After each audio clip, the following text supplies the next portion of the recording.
একই রাস্তায় হাঁটছে যে রাস্তায় ফ্যাসিবাদ হেঁটেছিল।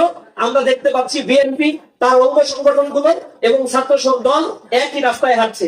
তারা এখন নির্বাচন চায় না, নির্বাচন বানচাল করার জন্য চক্রান্তে বেঁধে উঠেছে। সারা দেশব্যাপী ইসলামী ছাত্র শিবির লাগাতার কর্মসূচি দিতে বাধ্য হবে সাধারণ শিক্ষার্থীদের নিয়ে। আধিপত্যবাদের বিরুদ্ধে যিনি কণ্ঠস্বর ছিলেন, বলিষ্ঠ কণ্ঠস্বর ছিলেন এবং যিনি মানুষের ভোটাধিকারের পক্ষে আজীবন লড়াই করে গিয়েছেন, বেগম খালেদা জিয়া, তারই দলের এখন স্ট্যান্ডটা হচ্ছে যারা নির্বাচনের পক্ষে এতদিন অবস্থান নিয়েছিল, আজ তারা জনগণের অধিকারকে, শিক্ষার্থীদের অধিকারকে হনন করার জন্য তারা এখন নির্বাচন চায় না, নির্বাচন বানচাল করার জন্য চক্রান্তে বেঁধে উঠেছে। এটা এত বেশি লজ্জাজনক, হাস্যকর।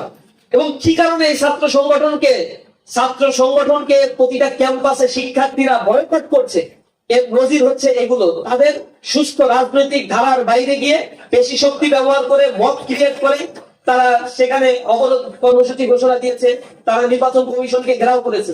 অথচ হাইকোর্টে সরকারের পক্ষ থেকে অ্যাটর্নি জেনারেলের অফিস থেকে সাবমিশন করা হচ্ছে মত ক্রিয়েট করে নাকি নির্বাচনকে চালু রাখার জন্য নাকি মত ক্রিয়েট করা হয়েছে।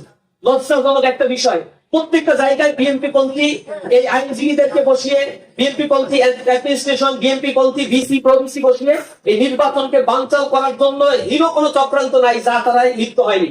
আমরা এগুলোর তীব্র নিন্দা প্রতিবাদ জানাই। সরকার যদি এ ব্যাপারে কঠোর পদক্ষেপ না হয়, না এবং অনমনীয় ভাব প্রদর্শন না করে, তাহলে তাদের চরম মূল্য দিতে হবে।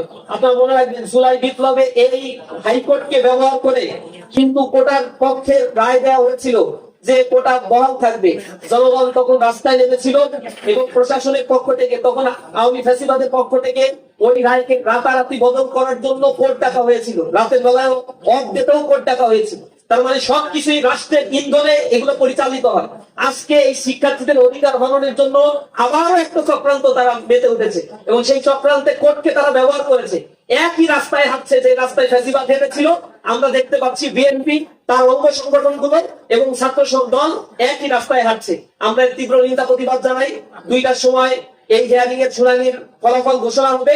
আমরা আশা করি সরকারের বোধোদয় হবে এবং এই চক্রান্তে ফাঁদে পা দিয়ে সামনের জাতীয় নির্বাচনকে তারা প্রশ্নবিদ্ধ করবে না, একপাক্ষিক আচরণ তারা বন্ধ করবে।